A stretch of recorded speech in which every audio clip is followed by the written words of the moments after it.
Saw the ghost of Elvis. Thank you so much.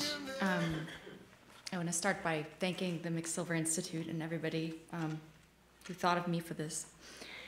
I'm incredibly honored to be here tonight, and I can't really think of this as my award so much as a tribute to the incredibly brave people who let me into their lives for more than a year. And in doing so, let me into a world that is rarely glimpsed by those who aren't in it. Just a few blocks from this room is the Dr. Susan S. McKinney Secondary School of the Performing Arts, which remains Dasani's haven. I'll never forget the day that I first set foot in that building, hoping to make my pitch to the principal, Paula Holmes. Without looking up from her desk, she said, "Name?" I said, "Andrea Elliott," sort of retreating into my former schoolgirl self, completely forgetting. "Affiliation?" "The New York Times." Then she sort of started to look up. "Purpose?" She asked in a tone that said, "You have yet to impress me." After all, I was, as far as she was concerned, stepping onto sacred ground. Both Principal Holmes and Dasani's teacher, sixth grade teacher, Faith Hester, were deep in the trenches of public education. They were not just teaching, they were making it possible for children to survive. And on top of that, they were acting as agents of change in ways big and small every single day. I will never forget all the things that I saw happen at McKinney during my year there. They will stay with me for the rest of my life.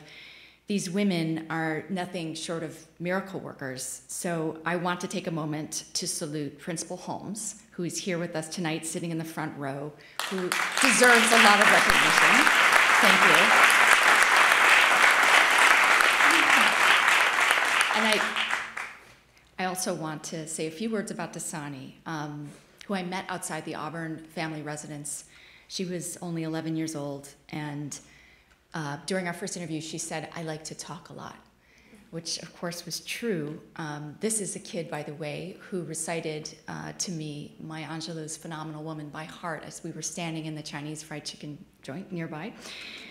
Several months later, she was very articulate, but it is also true that she held many things inside, among them this total awareness of the grave injustices that her life represents. And so it took many months of us talking for her to open up.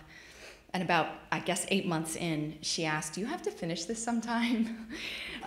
Which just is a testament to my great fortune at working at the New York Times, a place that supports this kind of work.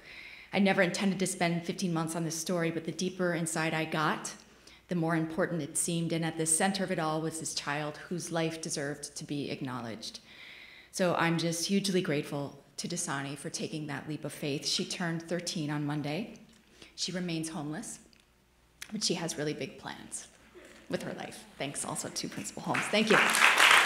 It's really fascinating to me to see the myriad ways in which people can respond to stories, including by taking action, and it feels very gratifying to see the city, for instance, take action when injustice has been exposed, as was the case with the Dasani series, and seeing the current administration removing hundreds of children.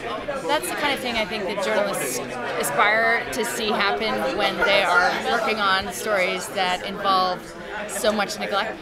But I think that really ultimately it's about getting people to simply hear and see and experience stories that would otherwise go unnoticed and unheard and unseen.